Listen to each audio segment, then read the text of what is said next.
Bonjour à tous. Alors, deux vidéos en 24 heures, ça fait énorme. Enfin, ça fait énorme pour moi. Mais celle-ci, je pouvais pas passer à côté parce que il y a déjà plusieurs mois que je voulais vous présenter un accessoire qui peut-être va ravir certains d'entre vous qui sont un petit peu dans le désespoir avec une sacoche qui part un petit peu en décrépitude. Alors, donc ça, c'est une radiocommande Falar, un modèle intégral donc qui permet de conduire le tracteur. Cette radiocommande, je l'ai eu entre les mains il y a un petit peu plus de 2 mois. Il y avait eu des dégâts très importants qui avaient été faits à cause d'une réparation de fortune sur la sortie haute fréquence, hein, sur l'antenne. J'ai réussi à sauver cette radio. Et puis là, récemment, il y a quelques jours, elle a fait une cascade. Elle est tombée du toit du tracteur. Alors pourquoi elle était sur le toit, je ne sais pas. Mais a priori, donc, elle serait tombée sur un terrain très très dur, du béton ou du bitume, parce que ça avait tordu le boîtier. J'ai eu beaucoup de difficultés à démonter le couvercle de cet émetteur. Voilà. Donc j'ai pu à nouveau réparer cette radiocommande, hein.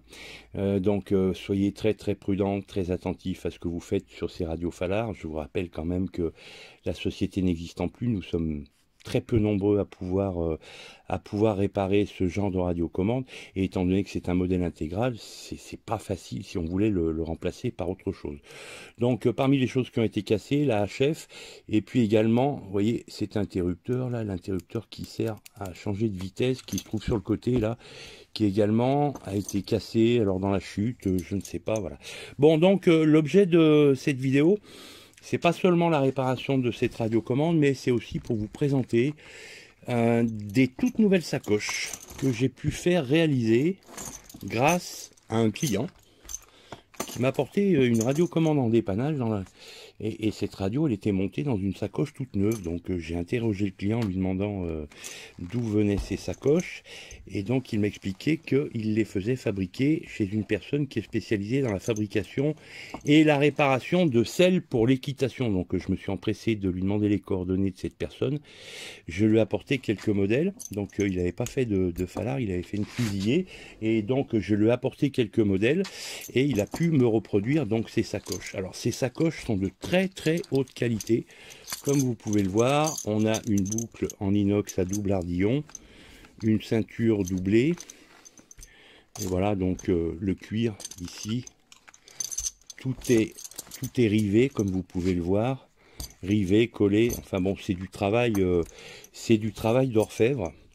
Et il faut savoir quand même que, vous voyez, j'ai découpé, j'ai fait des découpes là pour pouvoir passer la prise de charge, voir les témoins de charge, les boutons latéraux. Et donc en mesurant au pied à coulisse, le cuir fait une épaisseur de 5 mm, ce qui est complètement hallucinant.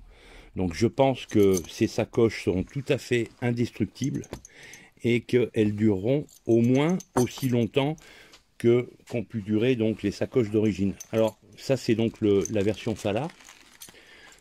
Voilà, donc elle a été faite par rapport à un modèle original, hein, donc c'est exactement identique. Et puis donc vous avez la même chose mais pour les fusillés. Donc pareil, 5 mm d'épaisseur le cuir. Donc là, comme il est doublé, on a une épaisseur de 10 mm. La prise de charge. Et ici, alors un trou, sur les originales, il y a ce trou là. Je pense que c'est un petit peu pour évacuer éventuellement les copeaux ou l'eau quand on travaille. Et donc également une boucle en inox, double ardillon. Tout a été rivé, vous voyez. Donc voilà, ces sacoches sont disponibles si vous le souhaitez. Et je vous remercie, je vous dis à très bientôt. Au revoir.